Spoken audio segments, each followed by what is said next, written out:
Someone innovative, forward-thinking, and someone who uplifts voices from marginalized communities.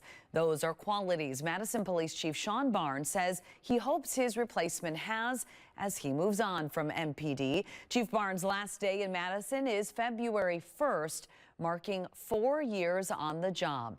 He will move to Seattle, where he will head the city's police department there. Barnes says he feels confident MPD is in good hands when he leaves.